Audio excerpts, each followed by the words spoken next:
আমাদের পিতা হচ্ছেন আদম আলাইহিস সালাম, যিনি বানর ছিলেন না, মানুষ ছিলেন। এক। আর দুই নাম্বার, আমরা এই দুনিয়াতে বিবর্তনবাদের মধ্য দিয়ে আসি নাই, সরাসরি জান্নাত থেকে আসছি। আল্লাহ পাক আদম আলাইহিস সালামকে জান্নাত থেকে দুনিয়াতে পাঠিয়েছে, জান্নাত থেকে সরাসরি দুনিয়াতে পাঠিয়েছে।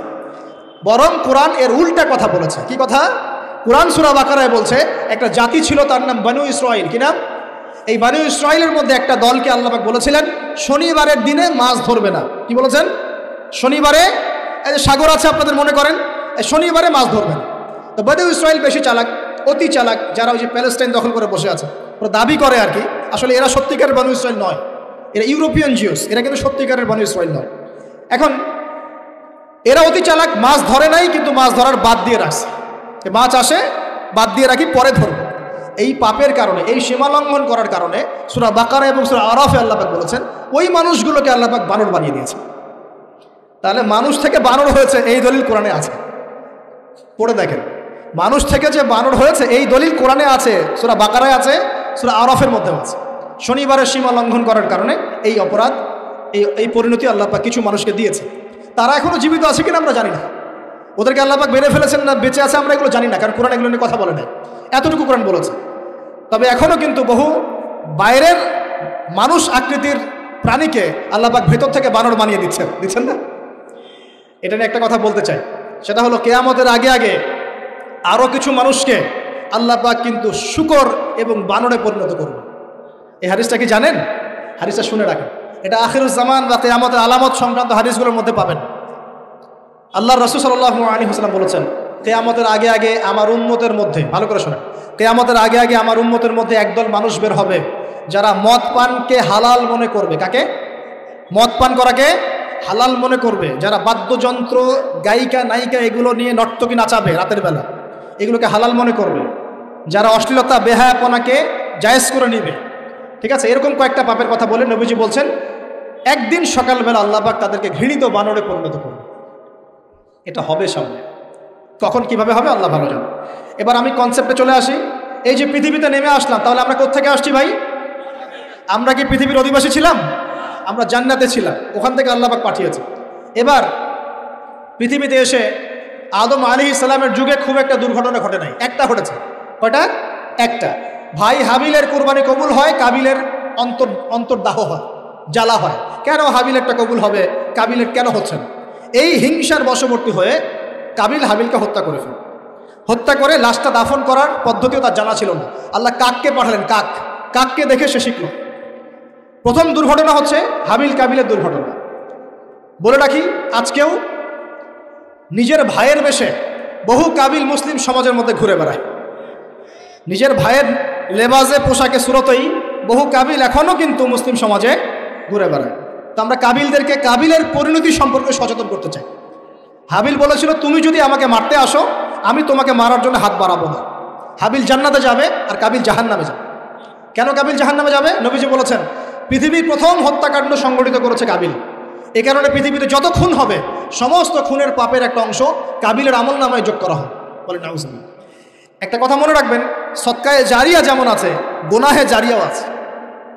একটা মদের দোকান দিয়েছেন, যত মানুষ মদ খাচ্ছে সমস্ত গুনার একটা অংশ আপনার কাঁধে আসছে। সিনেমা হল করেছেন, মানুষ সারাদিন নেকড়া ছবি দেখে, নগ্ন ছবি দেখে, যত মানুষ এখানে পাপ করবে সমস্ত পাপের একটা অংশ আপনার কাঁধে যায়। আবার একটা মাদ্রাসা করেছেন, যত মানুষ এখানে দ্বীনি ইলম শিখবে এই নেকির একটা অংশ আপনি পাবেন। মরে গেলেও কবরে পাবেন। আল্লাহ পাক আমাদের সবাইকে সদকায়ে জারিয়া করার তৌফিক দেন, গুনাহে জারিয়া থেকে বাঁচিয়ে রাখুন। খুব খেয়াল রাখবেন, আল্লাহ পাক আমাদের হেফাজত করুন বলি আমি। এবার ওই যুগ শেষ, নূহ আলাইহিস সালামের যুগ। এই যুগে আল্লাহর একই সুন্নাত। নূহ আলাইহিস সালাম 950 বছর দাওয়াত দিলেন, 40টা বা 80টা পরিবার ইসলাম কবুল করেছে, বাকিরা করেন। যারা করে নাই আল্লাহ পাক তাদেরকে ডুবিয়ে মারলেন, যারা করেছে আল্লাহ পাক উদ্ধার করলেন। সোজা কথা। আজকে সারা পৃথিবীতে যত মানুষ আমরা বেঁচে আছি না, আমরা কোনো না কোনোভাবে ওই 80 পরিবারের সদস্য। আমরা ভাই ভাই বা আমরা ওই ফ্যামিলি, 80 ফ্যামিলির অন্তর্ভুক্ত। কীরকম করে? নূহ আলাইহিস সালামের 4 সন্তান ছিল। কয় সন্তান? এক সন্তানের নাম হচ্ছে হাম। কি নাম? হাম। হাম ছিল একটু কালো বর্ণের। হামকে দিয়ে আফ্রিকার কন্টিনেন্টে যত মানুষ দেখছেন ব্ল্যাক স্কিনের, কালো স্কিন, এরা সবাই হামের বংশধর। মজা না বিষয়টা? মানুষের অস্তিত্ব পৃথিবীতে, ইতিহাস, এগুলো খুব ইন্টারেস্টিং টপিক। ইতিহাস পড়তে থাকলে আপনি ডুবে যাবেন। কত কি যে বিশ্ব হয়েছে আর কত কিছু হবে সামনে, সুবহানাল্লাহ। তখন আপনার অস্তিত্ব জানান দিবে যে আমি কত ক্ষুদ্র, মহাবিশ্ব কত বড়, আল্লাহ কত বড়, কত সময় চলে গেছে আর আমি এই সময় কি করছি। এক ভাইয়ের নাম শাম, এই শামকে কেন্দ্র করে এই আরবের যে মানুষগুলো আছে, আরব অ্যারাবিয়ান, এরা শামের বংশধর। আরেক ভাইয়ের নাম ইয়াফাস, কি নাম? ইয়াফাস। ইয়াফাসের বংশধর হচ্ছে পশ্চিমারা, মানে রোমক যারা, তারা। আরেক ভাইয়ের নাম ছিল কেনান, কি নাম? কেনান। এ ইমান নিয়ে আসে নাই, ওই যে প্লাবনে ডুবে মরে গেছে। মরে যাওয়ার পরে আদম আলাইহিস সালাম বলেছিল, আল্লাহ আমার পরিবারের অন্তর্ভুক্তকে মাফ করে দাও। আল্লাহ বলেছেন, লাইসা মিন আহলিক, সে তোমার পরিবারের কেউ না। নবীর সন্তান হয়েও, নবীর সন্তান হওয়ার পরেও ইমান না আনার কারণে সে জাহান্নামে গেছে। আর আমরা আর কি এমন মানুষ, অমুক আলেমের সন্তান, অমুক বক্তার সন্তান, হ্যাঁ, অমুক পীরের নবাবজাদা, অমুক তমুক, এইসব বড়াই করে লাভ নেই। আমল, আকীদা, ঈমান যদি ঠিক না থাকে, আমাদের বংশ পরিচয় আমাদেরকে বাঁচাতে পারবে, আমাদের দেশ, জাতীয়তাবাদ, বর্ণ বাঁচাতে পারবে। যার যার কবরে তাকে তাকে যেতে হবে। নিজের আমল নিয়ে ফিকির করেন, নিজের কবর নিয়ে ফিকির করেন, অন্যের দিকে চোখ দেওয়া বন্ধ করেন, আগে নিজের কবরে ফিকির করেন। আল্লাহ পাক সবাইকে তৌফিক এনায়েত করুন। যারা বুদ্ধিমান তারা নিজেকে নিয়ে ব্যস্ত থাকে, যারা যারা অহংকারী, উদ্ধত, এরা মানুষের পিছনে পড়ে থাকে। আল্লাহ পাক আমাদের সবাইকে নিজের চেহারা আয়নায় দেখার তৌফিক দান করুন। হ্যাঁ প্রিয় ভাইরা, নূহ আলাইহিস সালামের যুগ চলে গেল, 950 বছর দাওয়াত দেওয়ার পরে এই পরিণতি হয়েছে। এরপরে আসছে ইব্রাহিম আলাইহিস সালামের সময়। আল্লাহ পাক তাকে উদ্ধার করেছেন, অগ্নি পরীক্ষা থেকে বাঁচিয়েছেন, নমরুদকে আল্লাহ পাক ধ্বংস করেছেন। আল্লাহ পাক এরপরে এনেছেন আদ জাতি, আদ জাতির হুদ আলাইহিস সালাম এবং তার অনুসারীদেরকে আল্লাহ পাক বাঁচিয়েছেন, বাকিদেরকে ধ্বংস করে দিয়েছেন ঝড় দিয়ে, বায়ু প্রবাহ দিয়ে। সামুদ জাতি এসেছে, সামুদ জাতিকে আল্লাহ পাক ধ্বংস করেছেন বজ্রপাত দিয়ে, বিদ্যুৎ দিয়ে। আর সালেহ আলাইহিস সালাম এবং তার অনুসারীদেরকে বাঁচিয়ে দিয়েছেন। ফেরাউনের যুগ এসেছে, আল্লাহ পাক মূসা আলাইহিস সালাম এবং বনু ইসরাঈলকে বাঁচিয়েছেন, ফেরাউনকে ডুবিয়ে মেরেছেন লোহিত সাগর। ঈসা আলাইহিস সালামের যুগ আসছে, একই সুন্নাত। ঈসা আলাইহিস সালামকে আল্লাহ পাক শুধু রক্ষাই করেন নাই, নিজের কাছে উঠিয়ে নিয়েছেন। সুবহানাল্লাহ। তিনি আবারও আসবেন পৃথিবীতে ইনশাআল্লাহ। যতদিন না তিনি আসছেন এবং এই পৃথিবীতে 40 বছর রাজত্ব না করছেন, কিয়ামত হবে না ইনশাআল্লাহ। যতদিন পর্যন্ত ঈসা আলাইহিস সালাম আবার ব্যাক না করছেন এবং এই জেরুজালেম থেকে সারা বিশ্বে খিলাফা কায়েম না করছেন, 40 বছর শাসন না চালাচ্ছেন, কিয়ামতও হবে না ইনশাআল্লাহ। এটা সামনে অপেক্ষা করছে। এবং নবী সাল্লাল্লাহু আলাইহি ওয়াসাল্লামের যুগে আবু জাহেল, আবু লাহাব, উতবা, শাইবাদেরকে আল্লাহ পাক ধ্বংস করেছেন। আল্লাহর নবী এবং সাহাবীদেরকে আল্লাহ পাক সম্মানিত করেছেন। আপনি কি পুরো হিস্ট্রির মধ্যে একটা সুন্নত দেখতে পাচ্ছেন, কমন সুন্নত? কি সুন্নত? প্রত্যেক যুগে যুগে যারাই আল্লাহর ওই যে বিধান মেনে চলেছে, সমকালীন নবী রাসূলদের আনুগত্য করেছে, আল্লাহ পাকের আনুগত্য করেছে, আল্লাহ পাক তাদেরকে উদ্ধার করেছেন দুনিয়াতেও পরকালে। প্রত্যেক যুগে যুগে যারাই আল্লাহকে মানে নাই, রাসূলকে মানে নাই, আল্লাহর আসমানি কিতাবকে মানে নাই, বিরুদ্ধাচরণ করেছে, কুফরি করেছে, শিরক করেছে, আল্লাহ পাক সবাইকে ধ্বংস করে দিয়েছেন, কারো কোনো পরোয়া করে। এই সিলসিলা আজও অব্যাহত আছে, আগামীতেও থাকবে ইনশাআল্লাহ। এখন আমরা যারা এখন বেঁচে আছি, আমরা নবী সাল্লাল্লাহু আলাইহি ওয়াসাল্লামের ইন্তেকালের প্রায় 1450 বছর পরের মানুষ। আল্লাহর নবী এসেছেন এমন সমাজে, যে সমাজে শিরকের পাপ চলছে, সুদের পাপ চলছে, দুর্নীতি চলছে, আপনার কন্যা সন্তানকে জীবিত হত্যা করা হচ্ছে, আপনার মাদকদ্রব্যের সয়লাভ চলছে, মেয়েদের অধিকার দেওয়া হচ্ছে না, হ্যাঁ, গোত্রীয় হানাহানি চলছে। ওই সমাজটাকে তিনি 23 বছরের মধ্যে পাল্টে ফেললেন। কত বছর? 23 বছর। কিভাবে পাল্টালেন? উত্তর, তিনি প্রথমে জ্ঞানের চর্চা করেছেন। কিসের চর্চা? জ্ঞানের। আল্লাহ পাক প্রথম ওহী নাযিল করেছেন, ইকরা বিসমি রাব্বিকাল্লাযী খালাক, পড়ুন আপনার রবের নামে যিনি আপনাকে সৃষ্টি করেছেন। নবী সাল্লাল্লাহু আলাইহি ওয়াসাল্লাম, সাহাবীগণ কোরআনের 6টা হক আদায় করেছেন। কয়টা হক? 6টা। তারা কোরআন পড়া শিখেছেন। আমরা সবাই কোরআন পড়া শিখবো তো ইনশাআল্লাহ? তারা কোরআনের অর্থ শিখেছেন। আমরা কোরআনের অর্থ শিখবো তো ইনশাআল্লাহ? তারা কোরআনের আদেশগুলো মেনেছেন। আমরা কোরআনের সব আদেশ মানব তো ইনশাআল্লাহ? তারা কোরআনের সমস্ত নিষেধগুলো বর্জন করেছেন। আমরা নিষেধ বর্জন করবো তো ইনশাআল্লাহ? তারা কোরআনের দাওয়াত মানুষের কাছে পৌঁছে দিয়েছেন। আমরা কোরআনের দাওয়াত দিব তো ইনশাআল্লাহ? এবং 6 নাম্বার, তারা কোরআনের বিধানগুলোকে বাস্তবায়ন করেছেন। আমরাও বাস্তবায়নের চেষ্টা করবো তো ইনশাআল্লাহ? এই 6টা হক আদায়ের ফলে 23 বছরের ব্যবধানে জাহেলি মক্কা একদম সোনালী মক্কায় পরিণত হয়েছে। 23 বছর পরের মক্কায় আপনি কোনো সুদ পাবেন, কোনো শিরক পাবেন, কোনো মূর্তি পূজা পাবেন, কোনো মেয়ের অবমাননা পাবেন, কোনো জেনা, কোনো ব্যভিচার, কোনো ধর্ষণ, কিছু পাবেন? 23 বছর পরের মক্কায় কোনো পাপ পাবেন না। কিভাবে সমাজ পরিবর্তন হলো? এই কোরআনের হক আদায়ের মধ্য দিয়ে হয়েছে, নবীর সুন্নাত প্রতিষ্ঠার মধ্য দিয়ে হয়েছে। এরপর কি থেমে গিয়েছিল? উত্তর, না।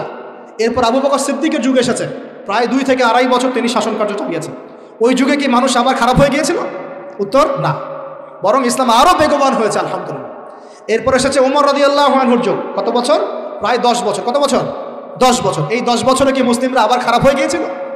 উমর রাদিয়াল্লাহু আনহুর কোর্টের মধ্যে কি প্রতিদিন কেস আসতো? সারা বছরে একটা কেসও আসতো না।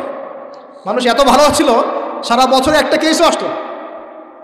বরং যারা রাষ্ট্রীয় পর্যায়ে দায়িত্বশীল ছিল তারা এসে বলতো যে আমাদের ভাতাগুলো বন্ধ করে দেন, বসে বসে বেতন নিব কেন, কোনো তো কেসই আসে না, বসে থাকবো কেন। এরকম সমাজ ছিল। একজন ব্যক্তি খুঁজে পাওয়া যেত না যে নামাজ পড়ে না, একজন মুসলিম পাওয়া যেত না যে যাকাত দেয় না সামর্থ্য থাকলে, এমন মুসলিম খুঁজে পাওয়া যেত না যে কোরআন পড়তে জানে না, হাদিসের চর্চা করে না, যে দাওয়াতি কাজ করে না, যে আল্লাহর পথে দাওয়াত এবং জিহাদে আত্মনিয়োগ করে না, এমন মুসলিমই খুঁজে পাওয়া যেত। এরপরে আসলো উসমান রাদিয়াল্লাহু আনহুর যুগ। ওই যুগে ফিতনা শেষের দিকে সৃষ্টি হওয়া শুরু হলো। কোন বিষয়কে কেন্দ্র করে? কোরআন সংকলনকে কেন্দ্র করে ফিতনা সৃষ্টি হলো। আতাতায়ীদের, বিদ্রোহীদের হাতে উসমান রাদিয়াল্লাহু আনহুকে নির্মমভাবে শাহাদাত বরণ করতে হয়েছে। তিনি প্রায় 12 বছর শাসন কার্য চালিয়েছেন। ইসলাম আরও এগিয়ে গেছে। এরপর এসেছে আলী রাদিয়াল্লাহু আনহুর যুগ।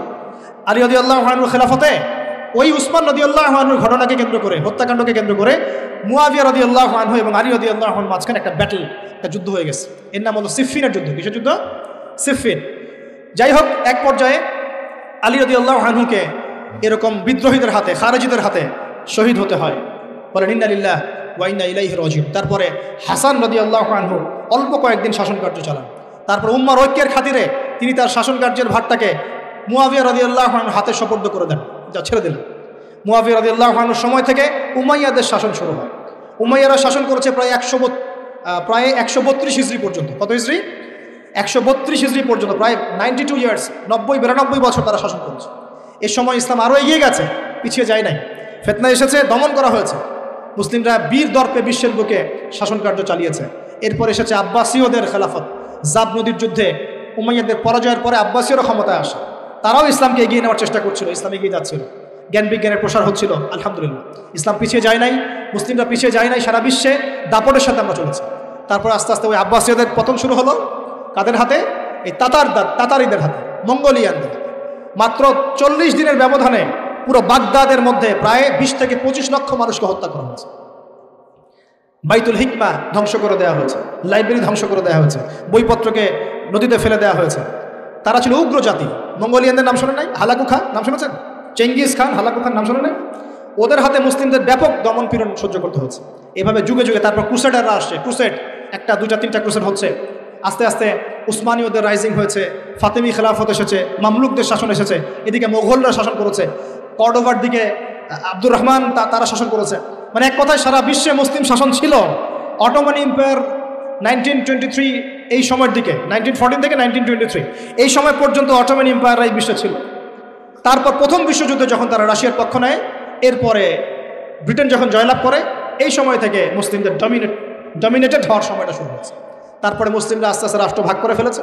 প্রত্যেক রাষ্ট্র টুকরা টুকরা হয়ে গেছে, ইউনিটি নষ্ট হয়ে গেছে, রাষ্ট্রের ভিতরে বিভিন্ন ফাসাদ তৈরি করে দেওয়া হয়েছে, মুসলিমদের ঐক্য ভেঙে গেছে, ইকোনমি দুর্বল হচ্ছে। সব মিলিয়ে আজকে মুসলিমদের আজকে এই অবস্থা হচ্ছে। আমাদের এখন যুবকরা চিনে না আল্লাহকে, নামাজ পড়তে মানুষ খুঁজে পাওয়া যাচ্ছে না, যাকাত দেওয়ার মানুষ পাওয়া যায় না। রমজান মাসে পার্ট টাইম রোজা রাখে, পার্ট টাইম তারাবি পড়ে, পার্ট টাইম জুমায় আসে, পার্ট টাইম ঈদে নামাজ পড়ে। প্রজন্ম আস্তে আস্তে এই জায়গায় চলে আসছে। আল্লাহকে চিনে না, রাসূলকে চিনে না, ইসলামের হিস্ট্রি জানে না, আমাদের শেকড় জানে না। এমনি এমনি হয়নি, লাস্ট 100 বছরে এই জায়গায় আমরা আসছি। লাস্ট 100 বছর হিস্ট্রি ভালো করে পড়ে দেখবেন, বলার সময় নাই এখানে। লাস্ট 100 বছর হিস্ট্রি পড়ে দেখবেন, যে জায়গায় আমরা ছিলাম সেখান থেকে একদম তলানিতে নেমে চলে আসছি। এখন প্রশ্ন হচ্ছে, এই অবস্থায় কি চিরস্থায়ী থাকবো, নাকি এখান থেকে আমরা সামনে যাব? সামনে যে এমনি এমনি যাওয়া হবে না এটা নিশ্চিত। সামনে যাওয়ার জন্য কিছু কাজ এবং ক্রাইটেরিয়া মেনটেন করতে হবে। আমরা জানি এরপরে আসবে ইমামুল মাহদির শাসন, তারপরে আসবে নবী ঈসা আলাইহিস সালামের শাসন, তারপরে দাজ্জালকে মেরে ফেলা হবে। আর দাজ্জালকে মেরে ফেলার আগে দাজ্জাল তার অনুসারীদেরকে নিয়ে বিশ্ব শাসন করবে 40 বছর। 40 বছর না, 40 দিন। 40 দিন। প্রথম দিন হবে 1 বছরের সমান, দ্বিতীয় দিন হচ্ছে 1 মাস, তৃতীয় দিন 1 সপ্তাহের সমান। তারপরে দিনগুলো আমাদের দিনের মতোই। এরপরে ঈসা আলাইহিস সালামের আগমনের মধ্য দিয়ে তার ধ্বংস হবে। এরপর ইয়াজুজ আর মাজুজ বের হবে। ইয়াজুজ আর মাজুজ খুব হিংস্র হবে, তাদেরকে হত্যা করার ক্ষমতা মুসলিমদের থাকবে না। মুসলিমরা তুর পাহাড়ে আশ্রয় নেবে। আল্লাহ পাকের গজবে তাদের ঘাড়ের মধ্যে একটা ভাইরাস জন্ম নেবে, এতে তারা মারা যাবে। বড় বড় নখরওয়ালা প্রাণী আল্লাহ পাঠাবেন, পাখি, এরা এসে এদেরকে উঠিয়ে উঠিয়ে কোনো জায়গায় ফেলে দিবে, মহাবিশ্বের কোনো এক জায়গায় এনে ফেলে দেবে। তারপর আল্লাহ পাক বৃষ্টি বর্ষণ করবেন, প্রচুর বৃষ্টি বর্ষিত হবে এবং বিশ্বের এই জমিনটা উর্বর হবে। তখন একটা ডালিম দেখেছেন ডালিম? একটা ডালিম একটা পরিবার খাবে। একটা ডালিমের খোসার মধ্যে একটা পরিবার আশ্রয় নিতে পারবে, এত বড় বড় ফসল হবে। 40 বছর ঈসা আলাইহিস সালাম এই বিশ্বকে শাসন করবেন ন্যায়ের ভিত্তিতে, আদালতের ভিত্তিতে। ঘাটে মহিষ এক ঘাটে পানি খাবে, বাঘে মহিষ এক ঘাটে পানি খাবে, কেউ কারো উপর জুলুম করবে না। এরপর তার বিয়ে শাদী হবে, সন্তান হবে এবং তার ইন্তেকালও হবে স্বাভাবিকভাবে, এবং তাকে দাফন করা হবে নবী মুহাম্মদ সাল্লাল্লাহু আলাইহি ওয়াসাল্লামের কবরের পাশে, রওজার পাশে। এরপরে মানুষ আবার খারাপ হওয়া শুরু করবে, এতটা খারাপ হবে যে মানুষ রাস্তার মোড়ে মোড়ে জিনা ব্যভিচারে লিপ্ত হবে না, কুকুর শিয়ালের মতো। এই অবস্থায় পশ্চিম দিক থেকে সূর্য উঠবে এবং ব্যবসায়ী ব্যবসা করতে বসেছে, কাপড় খুলেছে, এই কাপড় গুটিয়ে নেওয়ার আগে কিয়ামত হয়ে যাবে। একজন ব্যক্তি পানির বোতল খুলেছে, পানি মুখে দেওয়ার আগেই কিয়ামত হয়ে যাবে। একজন ব্যক্তি বাসা থেকে বের হয়েছে, বাসায় ফেরত যাওয়ার আগে কিয়ামত হয়ে যাবে। উটকে পানি পান করানোর আগে কিয়ামত হয়ে যাবে। ওই সময় তওবার দরজা বন্ধ হয়ে যাবে। এই ইসরাফিল আলাইহিস সালাম সিংহায় ফুঁক দিয়ে দিবেন, মহাবিশ্ব ধ্বংস হয়ে যাবে। আল্লাহ পাক দ্বিতীয় ফুৎকারের মধ্য দিয়ে আবার সবাইকে উঠাবেন এবং এই দুনিয়ার জীবনে আমরা যে কাজগুলো করেছি এর হিসাব আমাদেরকে দিতে হবে।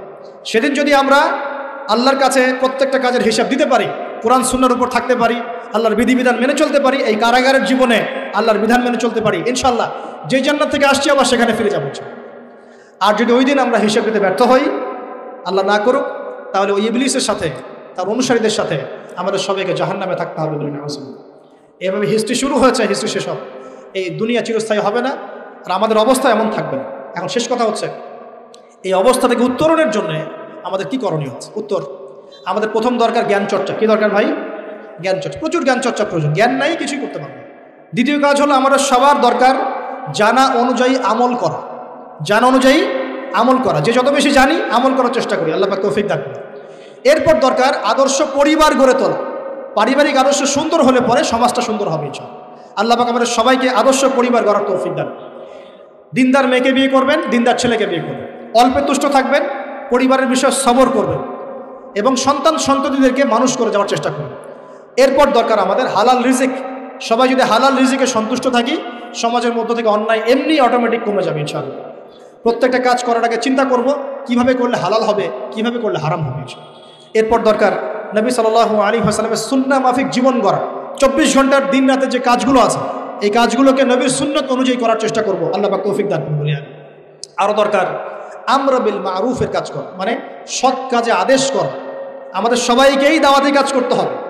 একজন দুজন করবে, বাকিরা করবে না এমন নয়, সবাইকেই পার্ট টাইম হলেও দাওয়াতি কাজ করতে হবে। নামাজ আপনি পড়ছেন, নামাজের দাওয়াত দেন। আপনি জাকাত দিচ্ছেন, জাকাতের দাওয়াত দেন। আপনি রমজান মাসে রোজা রাখছেন, অন্য ভাইকেও রোজা রাখতে উৎসাহিত করেন। আপনি সুদ খাচ্ছেন না, অন্য ভাইকেও নিষেধ করেন, ভাই আপনিও খায় না। আমি যা করি সেটা আপনি অবশ্যই প্রচার করুন, আপনি যা করেন সেটা আপনি প্রচার করুন, যা করেন না সেটা বলতে যাওয়ার দরকার নেই। তবে হ্যাঁ, আমলের কথা আপনি বলতেই পারেন। যদি আপনি তাহাজ্জুদ নিয়মিত পড়তে নাও পারেন, মানুষকে আপনি বলতে পারবেন তাহাজ্জুদে নামাজ পড়েন, তাহাজ্জুদ নামাজ পড়া ভালো। ইনশাআল্লাহ আস্তে আস্তে আপনি নিজেও আমল করার চেষ্টা করবেন, আল্লাহ পাক তৌফিক দান করুন। আমর বিল মারুফ, সৎ কাজে আদেশ করতে হবে। আরেকটা হচ্ছে অসৎ কাজে নিষেধ করতে হবে। সৎ কাজে শুধু আদেশ করলেই হয় না, অসৎ কাজেও কি করতে হয়? নিষেধ করতে হয়। মনে রাখবেন, শুধু সৎ কাজে আদেশ করলেই জীবনেও কোনোদিন আপনার উপর কোনো বালা মুসিবত, বিপদ আপদ, গালি তহমত আসবে না। যখন আপনি সৎ কাজে আদেশের সাথে সাথে অসৎ কাজেও নিষেধ করা শুরু করবেন, তখন চতুর্দিক থেকে আপনার উপরে বাধা আসা শুরু হবে। এটাই সুন্নত। তবে এটা নবীর সুন্নত। আল্লাহ পাক বলছেন, কুনতুম খায়রা উম্মাহ উখরিজাত লিন-নাস তা'মুরুনা বিল মা'রুফ ওয়া তানহাউনা আনিল মুনকার ওয়া তু'মিনুনা বিল্লাহ। আর আমাদের দায়িত্ব হচ্ছে পরবর্তী প্রজন্মকে মানুষ করে যাওয়া, নিজেদের জানমাল সময় শ্রম দিয়ে আল্লাহর জমিনে আল্লাহর দিনটাকে প্রচার করা, প্রসার করা, প্রতিষ্ঠার চেষ্টা করা এবং চরমপন্থী না হওয়া, আবার গোলালু মার্কা শৈথিলতাবাদীও না হওয়া, মধ্যমপন্থী থাকা, নিজের দায়িত্ব পালন করা, অন্যকে দিনের দিকে ডাকা। আমাদের ঊর্ধ্বতন কর্তৃপক্ষ যারা থাকবে সবার সামনে ইসলামটাকে যুগোপযোগীভাবে সত্য মিথ্যাকে স্পষ্ট করে দিয়ে উপস্থাপন করা। তারা যদি কবুল করে আলহামদুলিল্লাহ, যদি নাও করে তাদের দায়িত্ব তাদের, আমাদের দায়িত্ব আমাদের। That's all. আল্লাহ রাব্বুল আলামিন আমাদের সবাইকে কুরআন সুন্নাহ মাফিক জীবন করার তৌফিক দান করুন বলি আমিন। আমাদের সবাইকে আল্লাহ পাক পুরো ওয়ার্ল্ড হিস্ট্রি পড়ার তৌফিক দান করুন। কোরআনের জ্ঞানী হওয়ার তৌফিক দেখ, এর অর্থ বোঝার তৌফিক দান করুন। নবীর সুন্নাহ মাফিক জীবন করার তৌফিক দান করুন। হালাল খাওয়ার তৌফিক দেখ, আদর্শ পরিবার গড়ার তৌফিক দান করুন এবং দিন ইসলামকে বিজয়ী করার জন্য আমাদের জানমাল সময় শ্রম ব্যয় করে আল্লাহর পথে কাজ করার তৌফিক এনায়েত করুন। সকলেই বলে আমিন। আকুলু কাউলি হাযা আস্তাগফিরুল্লাহ লি ওয়া লাকুম ওয়া লিসাইরিল মুসলিমিন।